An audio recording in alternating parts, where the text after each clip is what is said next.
ಒಬ್ಬ ವ್ಯಕ್ತಿ ಮಾಡಿದ ಅತಿ ದೊಡ್ಡ ದ್ರೋಹನ ಕೇವಲ 3 ಪ್ರಶ್ನೆಗಳ ಮೂಲಕ ಸಂಪೂರ್ಣವಾಗಿ ಅಳಿಸಿಹಾಕೋಕೆ ಸಾಧ್ಯನಾ? ಅದು ನಿಜಕ್ಕೂ ಒಂದು ಕುತೂಹಲಕಾರಿ ಪ್ರಶ್ನೆ. ಹೌದು.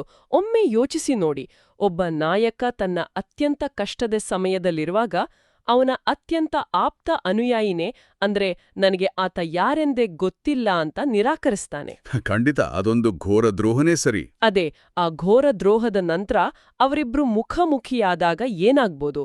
ಅಲ್ಲಿ ಕೋಪ ಇರ್ಬೋದು, ಶಿಕ್ಷೆ ಇರ್ಬೋದು, ಅಥವಾ ಶಾಶ್ವತವಾದ ಅಗಲಿಕೆ ಕೂಡ ಇರ್ಬೋದು. ಕರೆಕ್ಟ್. ಆದ್ರೆ ಇವತ್ತು ನಾವು ಚರ್ಚೆ ಮಾಡ್ತಿರೋ ವಿಷಯ ಕೇವಲ ಒಂದು ಐತಿಹಾಸಿಕ ಘಟನೆ ಅಲ್ಲ. ಇದು ಆಧುನಿಕ ಮನೋವಿಜ್ಞಾನನೇ ಬೆರಗುಗೊಳಿಸುವಂತಹ, ಮಾನವನ ಅಪರಾಧ ಪ್ರಜ್ಞೆ ಮತ್ತೆ ಕ್ಷಮೆಯ ಅತ್ಯಂತ ಸಂಕೀರ್ಣವಾದ ಒಂದು ಮಾಸ್ಟರ್ ಕ್ಲಾಸ್ ಅಂತಾನೆ ಹೇಳ್ಬೋದು. ಹೌದು. ಸ್ವಾಗತ. ಇಂದಿನ ನಮ್ಮ ಈ ಆಳವಾದ ಅಧ್ಯಯನಕ್ಕೆ ನಮ್ಮ ಮುಂದಿರೋ ಮೂಲ ಸಾಮಗ್ರಿಗಳು ಬೈಬಲ್ನ ಯೋವಾನ್ನ 21ನೇ ಅಧ್ಯಾಯ ಮತ್ತೆ ಅದರ ಮೇಲಿನ ಅತ್ಯಂತ ಆಸಕ್ತಿದಾಯಕ ಲೇಖನ the triple confession, feeding the sheep of Christ. ಈ ಪಠ್ಯನ ನಾವು ಮೇಲ್ನೋಟಕ್ಕೆ ನೋಡಿದ್ರೆ ಇದು ಒಂಥರ ಊಟದ ನಂತರದ ಒಂದು ಸರಳವಾದ ಸೌಹಾರ್ದಯುತ ಸಂಭಾಷಣೆ ತರ ಕಾಣಿಸುತ್ತೆ. ಆದರೆ ಇದರ ಒಳಗೆ ಹೋದಾಗ ಕ್ಷಮೆ, ನಾಯಕತ್ವ ಮತ್ತೆ ಮನುಷ್ಯನ ಮನಸ್ಸಿನ ಅತ್ಯಂತ ಸಂಕೀರ್ಣ ಪದರಗಳು ಬಿಚ್ಕೊಳ್ತವೆ. ಇದು ಕೇವಲ ಕ್ಷಮೆಯಾಚನೆಯ ಹಳೆಯ ವಿಧಾನಗಳನ್ನ ಮುರಿಯೋದು ಮಾತ್ರ ಅಲ್ಲ, ಪ್ರೀತಿನ ನಾವು ಹೇಗೆ ವ್ಯಕ್ತಪಡಿಸ್ತೀವಿ ಅನ್ನೋ ಗ್ರಹಿಕೆನೇ ಬದಲಾಯಿಸುತ್ತೆ. ಸರಿ, ಇದನ್ನ ಬಿಡಿಸಿ ನೋಡೋಣ. ದೃಶ್ಯ ಹೀಗಿದೆ. ಯೇಸು ಮತ್ತೆ ಅವರ ಶಿಷ್ಯರಾದ ಸಿಮೋನ ಪೇತ್ರ ಊಟ ಮುಗಿಸಿದ್ದಾರೆ. ವಾತಾವರಣ ಸ್ವಲ್ಪ ಗಂಭೀರವಾಗಿದೆ ಅಲ್ಲಿ. ಹೌದು. ಆಗ ಯೇಸು ಪೇತ್ರನ ನೇರವಾಗಿ ನೋಡಿ, ಯೋವಾನನ ಮಗನಾದ ಸಿಮೋನನೇ, ಇವರಿಗಿಂತಲೂ ಹೆಚ್ಚಾಗಿ ನೀನು ನನ್ನನ್ನ ಪ್ರೀತಿಸ್ತೀಯಾ ಅಂತ ಕೇಳ್ತಾರೆ. ಆಗ ಮೊದಲನೇ ಬಾರಿ ಪೇತ್ರ ಹೌದು ಪ್ರಭು ಅಂತಾನೆ. ಆಮೇಲೆ 2ನೇ ಬಾರಿನೂ ಅದೇ ಪ್ರಶ್ನೆ, ಅದೇ ಉತ್ತರ. ಆದ್ರೆ 3ನೇ ಬಾರಿ ಯೇಸು ಅದೇ ಪ್ರಶ್ನೆನ ಕೇಳಿದಾಗ ಪೇತ್ರನಿಗೆ ತೀವ್ರವಾಗಿ ನೋವಾಗುತ್ತೆ. ಮೂಲ ಪಠ್ಯದಲ್ಲಿ ಆತನೇ ಈ ನೊಂದುಕೊಳ್ಳುವಿಕೆನ ಬಹಳ ಸ್ಪಷ್ಟವಾಗಿ ಒತ್ತಿ ಹೇಳಿದ್ದಾರೆ. ಆ ದುಃಖನೇ ಈ ಇಡೀ ಸನ್ನಿವೇಶದ ಕೇಂದ್ರಬಿಂದು.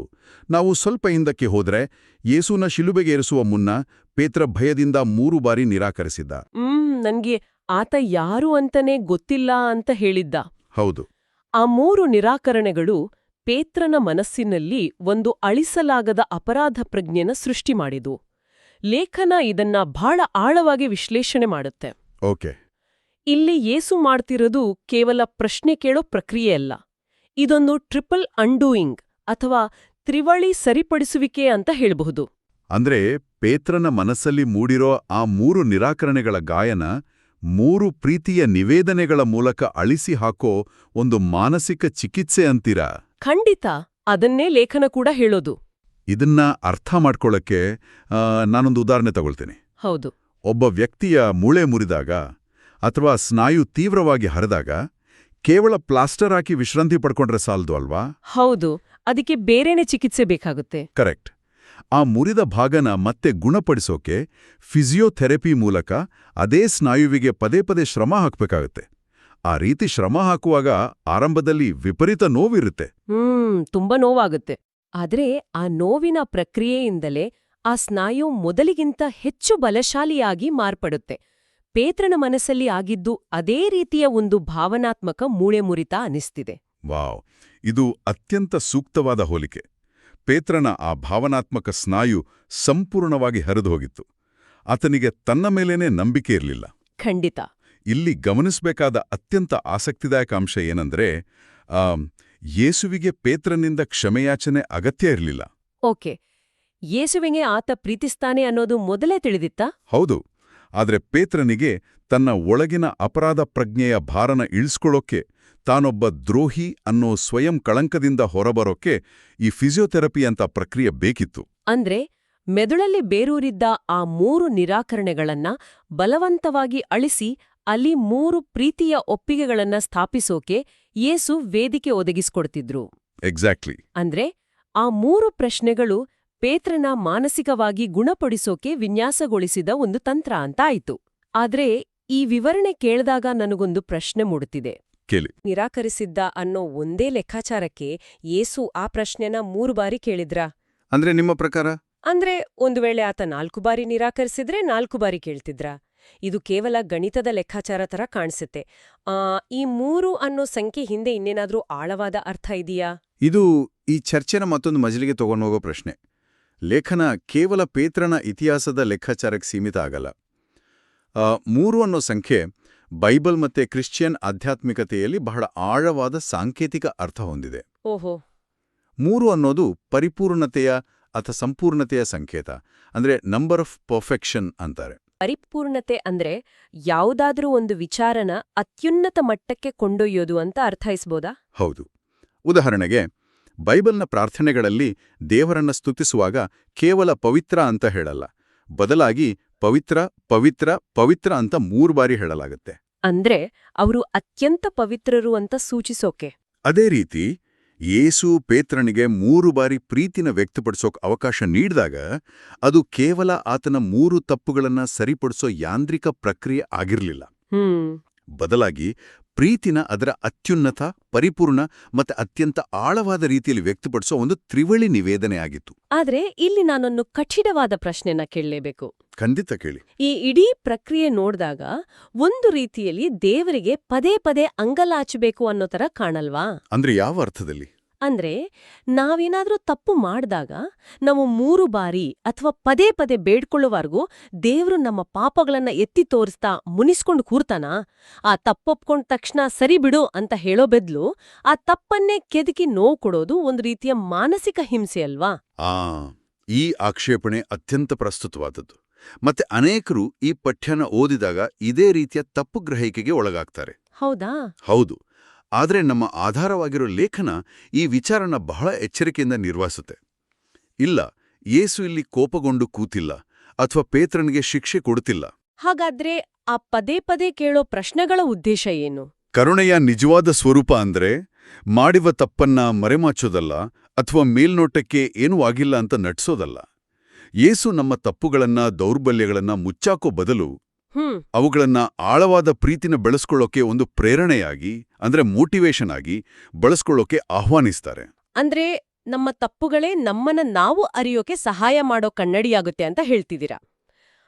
ಕೇವಲ ಸಾರಿ ಅನ್ನೋ ಮೇಲ್ನೋಟದ ಪದದಿಂದ ಯಾವ ಬದಲಾವಣೆನೂ ಆಗಲ್ಲ ಅನ್ನೋದೇ ಇದ್ರ ತಿರುಳ? ನಿಖರವಾಗಿ. ಕೇವಲ ಹೌದು ಪ್ರಭು, ನಾನು ನಿಮ್ಮನ್ನ ಪ್ರೀತಿಸ್ತೀನಿ ಅನ್ನೋ ಸರಳ ಉತ್ತರದಿಂದ ಯೇಸು ತೃಪ್ತರಾಗಲ್ಲ. ಯಾಕೆಂದ್ರೆ ಅದರಲ್ಲಿ ಆಳವಾದ ಪರಿವರ್ತನೆ ಇರಲ್ಲ. ಕರೆಕ್ಟ್. ಅವರು ಅಪೇಕ್ಷಿಸೋದು ಹೃದಯದ ಸಂಪೂರ್ಣ ರೂಪಾಂತರನ. ಪೇತ್ರನ ದೌರ್ಬಲ್ಯನೇ ಆತನ ಭವಿಷ್ಯದ ಬದ್ಧತೆನೆ ಇನ್ನಷ್ಟು ಗಟ್ಟಿಗೊಳಿಸೋ ಅಡಿಪಾಯ ಆಗಿ ಪರಿವರ್ತಿಸೋದೇ ಇಲ್ಲಿನ ಮೂಲ ಉದ್ದೇಶ. ಆ 3 ಪ್ರಶ್ನೆಗಳು ಪೇತ್ರನ ಅಹಂಕಾರನ ಮುರಿದು ನೈಜ ಪ್ರೀತಿಯ ಅರಿವನ್ನ ಮೂಡಿಸ್ತು ಅನ್ಬೋದು. ಹೌದು, ಖಂಡಿತ. ಇದು ಬಹಳ ಆಳವಾದ ವಿಚಾರ. ಆದ್ರೆ ಈ ಸಂಭಾಷಣೆ ಕೇವಲ ಭಾವನೆಗಳಿಗೆ, ಕಣ್ಣೀರಿಗೆ ಅಥವಾ ಮಾನಸಿಕ ಚಿಕಿತ್ಸೆಗೆ ಮಾತ್ರ ಸೀಮಿತ ಆಗಲ್ಲ. ಇಲ್ಲಿಯೇ ಇದು ನಿಜಕ್ಕೂ ಕುತೂಹಲಕಾರಿಯಾಗೋದು. ಹೌದು, ಮುಂದೇನಾಗುತ್ತೆ ಅನ್ನೋದು ಮುಖ್ಯ. ಪೇತ್ರ ಪ್ರತಿಯೊಂಬೆ ಪ್ರೀತಿನ ಒಪ್ಕೊಂಡಾಗಲೂ ಯೇಸು ಕೇವಲ ನಾನು ನಿನ್ನನ್ನ ಕ್ಷಮಿಸ್ತೀನಿ ಅಂತ ಹೇಳಲ್ಲ, ಬದಲಾಗಿ ನನ್ನ ಕುರಿಮರಿಗಳನ್ನ ಮೇಯಿಸುವಂತಾರೆ. ಹೌದು, ಮತ್ತೆ ನನ್ನ ಕುರಿಗಳನ್ನ ಕಾಯಿ ಅಂತ ಒಂದು ದೊಡ್ಡ ಜವಾಬ್ದಾರಿನ ನೀಡುತ್ತಾರೆ. ಇಲ್ಲಿ ಪ್ರೀತಿ ಅನ್ನೋದು ಕೇವಲ ಕ್ಷಮೆಯಾಚನೆ ಹಂತನ ದಾಟಿ ಕಾರ್ಯರೂಪಕ್ಕೆ ಬರ್ತಿದೆ. ಈ ಹಂತ ಇಡೀ ಸಂಭಾಷಣೆಯ ಕೇಂದ್ರ ಉದ್ದೇಶನ ವಿವರಿಸುತ್ತೆ. ಪ್ರೀತಿನ ಕೇವಲ ಮಾತುಗಳಲ್ಲಿ ವ್ಯಕ್ತಪಡಿಸಿದ್ರೆ ಸಾಲ್ದು, ಅದು ಕ್ರಿಯೆ ಆಗ್ಬೇಕು, ಆಕ್ಷನ್ ಆಗ್ಬೇಕು ಅಲ್ವಾ? ಹೌದು. ಲೇಖನ ಈ ಕುರಿಗಳನ್ನ ಕಾಯೋ ರೂಪಕನ ವಿಶ್ಲೇಷಿಸ್ತಾ ಆ ಕಾಲದ ಹಿನ್ನೆಲೆನ ತೆರೆದಿಡುತ್ತೆ. ಆ ಕಾಲದಲ್ಲಿ ಒಬ್ಬ ಕುರುಬನ ಕೆಲ್ಸ ಅಂದ್ರೆ ಕೇವಲ ಹುಲ್ಲುಗಾವಲಲ್ಲಿ ಕೂರೋದಾಗಿರ್ಲಿಲ್ಲ. ಮತ್ತೆ ಹೇಗಿತ್ತು? ಅದು ಅತ್ಯಂತ ಕಠಿಣವಾದ, ಅಪಾಯಕಾರಿಯಾದ ಮತ್ತೆ ಸಂಪೂರ್ಣ ಸಮರ್ಪಣೆನ ಬೇಡೋ ವೃತ್ತಿಯಾಗಿತ್ತು. ಹೌದು, ಕುರಿಗಳನ್ನ ಕಾಡು ಪ್ರಾಣಿಗಳಿಂದ ರಕ್ಷಿಸಬೇಕು, ಹವಾಮಾನದ ವೈಪರೀತ್ಯಗಳನ್ನ ಎದುರಿಸಬೇಕು, ಮತ್ತೆ ಕೆಲವೊಮ್ಮೆ ಕುರಿಗಳಿಗಾಗಿ ತಮ್ಮ ಪ್ರಾಣನೇ ಪಣಕ್ಕಿಡ್ಬೇಕಾಗತ್ತೆ. ಖಂಡಿತ. ಇದೊಂದು ರೀತಿಯಲ್ಲಿ ನಾಯಕತ್ವದ ಅತಿ ದೊಡ್ಡ ರೂಪಕ. ಅಂದ್ರೆ ಯೇಸು ಪೇತ್ರನ್ಗೆ ನೀನು ನನ್ನನ್ನ ಪ್ರೀತಿಸ್ತೀಯಾ? ಹಾಗಾದ್ರೆ ಆ ಪ್ರೀತಿನ ಈ ಸಮುದಾಯನ ಕಾಪಾಡೋ ಮೂಲಕ ಸಾಬೀತ್ಪಡಿಸು ಅಂತ ಹೇಳ್ತಿದ್ದಾರೆ. ಹೌದು. ಯೇಸುವಿನ ದೃಷ್ಟಿಯಲ್ಲಿ ಪೇತ್ರನ ಪ್ರೀತಿ ಇತರರನ್ನ ನೋಡಿಕೊಳ್ಳೋ, ಅಂದ್ರೆ ಸಮುದಾಯನ ಮುನ್ನಡೆಸೋ ಮತ್ತೆ ರಕ್ಷಿಸೋ ಜವಾಬ್ದಾರಿಯಾಗಿ ಪ್ರತಿಫಲಿಸಬೇಕಿತ್ತು. ಕೇವಲ ಭಾವನೆ ಆಗಿರಬಾರದು. ಅದೇ, ಪ್ರೀತಿಯಂದ್ರೆ ಕೇವಲ ಒಂದು ಭಾವನೆ ಅಲ್ಲ, ಅದು ಇತರರ ಒಳಿತಿಗಾಗಿ ತಗೊಳ್ಳೋ ಒಂದು ದೊಡ್ಡ ಹೊಣೆಗಾರಿಕೆ. ಒಂದು ಸಮುದಾಯನ ಮುನ್ನಡೆಸೋಕೆ ಕೇವಲ ಕೌಶಲ್ಯ ಅಥವಾ ಜ್ಞಾನ ಇದ್ದರೆ ಸಾಲ್ದು, ಅದಕ್ಕೆ ಅಪಾರವಾದ, ತ್ಯಾಗಮಯವಾದ ಪ್ರೀತಿ ಇರಬೇಕು. ಈ ತ್ಯಾಗದ ಬಗ್ಗೆ ಮಾತನಾಡುವಾಗಲೇ ಆ ಪಠ್ಯದ ಕೊನೆಯ ಭಾಗ ಒಂದು ಗಂಭೀರವಾದ ಮತ್ತೆ ಕೊಂಚ ಬೆಚ್ಚಿಬೀಳಿಸೋ ತಿರುವನ್ನ ಪಡ್ಕೊಳ್ಳುತ್ತೆ. ಹೌದು, ಆ ಭವಿಷ್ಯವಾಣಿ. ಯೇಸು ಪೇತ್ರನ್ಗ ಆತನ ಭವಿಷ್ಯದ ಬಗ್ಗೆ ಒಂದು ಮುನ್ಸೂಚನೆ ನೀಡ್ತಾರೆ. ಒಂದು ಕಡೆ ಪ್ರೀತಿನ ಒಪ್ಕೊಂಡ ಖುಷಿ, ಇನ್ನೊಂದ್ ಕಡೆ ಈ ಭಯಾನಕ ಭವಿಷ್ಯವಾಣಿ. ಆ ಮುನ್ಸೂಚನೆನೇ ಈ ಇಡೀ ತ್ರಿವಳ್ಳಿ ನಿವೇದನೆಯ ಅಂತಿಮ ಪರೀಕ್ಷೆ ಅಂತ ಹೇಳಬಹುದು. ಯೇಸು ಹೇಳ್ತಾರೆ, ತಾರುಣ್ಯದಲ್ಲಿ ನೀನೇ ನಡುಕಟ್ಟಿಕೊಂಡು ಇಷ್ಟ ಬಂದ ಕಡೆ ನಡೆದೆ, ವೃದ್ಧಾಪ್ಯದಲ್ಲಾದ್ರೋ ನೀನು ಕೈ ಚಾಚುವೆ. ಅಂದ್ರೆ ವಯಸ್ಸಾದಾಗ ಅಂತ. ಹೌದು, ಬೇರೊಬ್ಬನು ನಿನ್ನ ನಡುಕಟ್ಟಿ ನಿನಗಿಷ್ಟವಿಲ್ಲದ ಕಡೆ ನಿನ್ನನ್ನು ನಡೆಸ್ಕೊಂಡು ಹೋಗುವನು.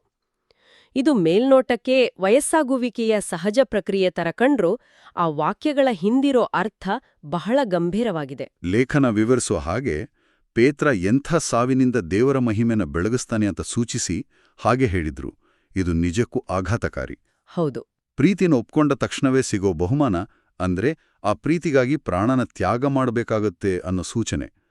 ತಾರುಣ್ಯದ ಸ್ವಾತಂತ್ರ್ಯ ಕಳ್ಕೊಂಡು ಬೇರೊಬ್ಬರ ಇಚ್ಛೆಯಂತೆ ಬಂಧಿಯಾಗಿ ಇಷ್ಟವಿಲ್ಲದ ಸಾವನ್ನ ಅಪ್ಕೊಳ್ಳೋದು ನೈಜ ಪ್ರೀತಿಯ ಸಂಕೇತನ. ಇದನ್ನೇ ನಾವು ಆಳವಾದ, ಪ್ರಾಮಾಣಿಕ ಮತ್ತೆ ಹಿಂಪಡೆಯಲಾಗದ ಅಂದ್ರೆ ಇರ್ರಿವೋಕೇಬಲ್ ಬದ್ಧತೆಯ ನಿಜವಾದ ಸ್ವರೂಪ ಅಂತ ಕರೆಯೋದು.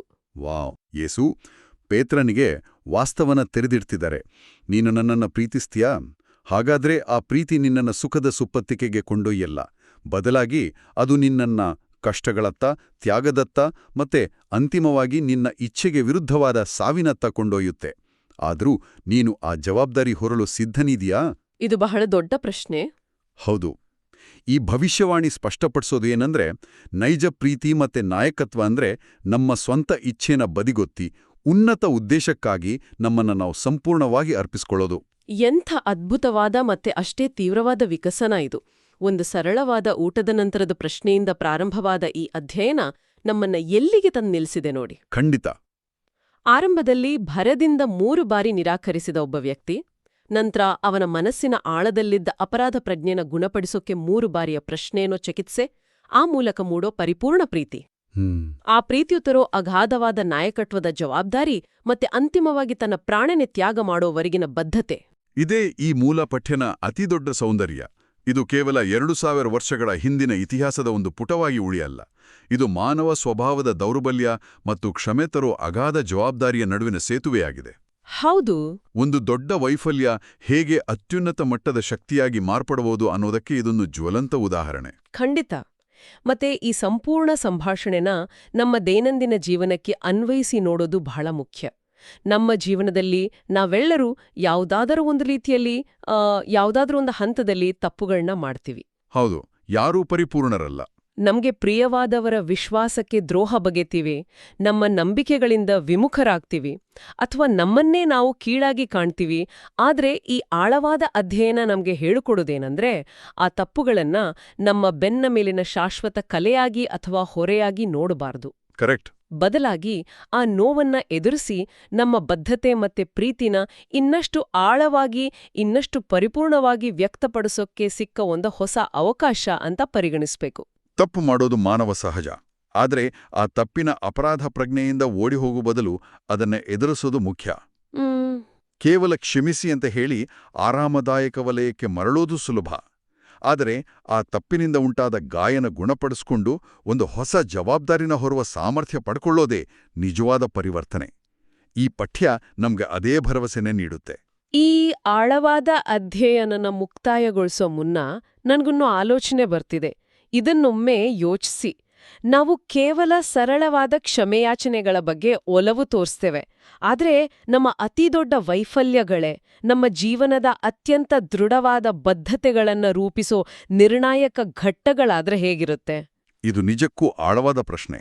ನಮ್ಮ ಹಿಂದಿನ ತಪ್ಪುಗಳನ್ನ ಅಳಿಸಲಾದ ಕಲೆಗಳಂತೆ ನೋಡೋ ಬದಲು ನಮ್ಮದೇ ಆದ ಒಂದು ತ್ರಿವಳಿ ನಿವೇದನೆಯ ಮೂಲಕ ಹೊಸ ಉದ್ದೇಶನ ಕಂಡುಕೊಳ್ಳೋ ಮೆಟ್ಟಿಲುಗಳಾಗಿ ನೋಡೋಕೆ ಸಾಧ್ಯನಾ? ಪ್ರಾಯಶಃ ನಮ್ಮ ಅತಿದೊಡ್ಡ ಮುಜುಗರ ಮತ್ತು ನೋವುಗಳೇ ನಮ್ಮನ್ನ ನೈಜ ಪ್ರೀತಿ ಮತ್ತು ಜವಾಬ್ದಾರಿಯೆಡೆಗೆ ಕೊಂಡೊಯ್ಯೋ ಅತ್ಯುತ್ತಮ ಮಾರ್ಗದರ್ಶಿಗಳಾಗಬಹುದು. ಖಂಡಿತ. ಆ ಸರಳವಾದ ಪದಗಳನ್ನ ದಾಟಿ ಒಂದು ಆಳವಾದ ಹಿಂಪಡೆಯಲಾಗದ ಬದ್ಧತೆಯಾಗಿ ಮಾರ್ಪಡೋ ಪಯಣನ ನಾವೆಲ್ಲರೂ ಅನ್ವೇಷಿಸೋ ಅಗತ್ಯ ಇದೆ. ಇದ್ರ ಬಗ್ಗೆ ಯೋಚಿಸಿ. ಪ್ರಿಯರೇ, ಈ ಚಾನೆಲ್ ಅನ್ನು ಸಬ್ಸ್ಕ್ರೈಬ್ ಮಾಡಿ ಪ್ರತಿದಿನ ದೇವರ ವಾಕ್ಯವನ್ನು ಆಲಿಸುತ್ತಾ ಅದನ್ನು ಇತರರೊಂದಿಗೆ ಹಂಚಿಕೊಳ್ಳಲು ನಮಗೆ ನೆರವಾಗಿರಿ. ಧನ್ಯವಾದಗಳು.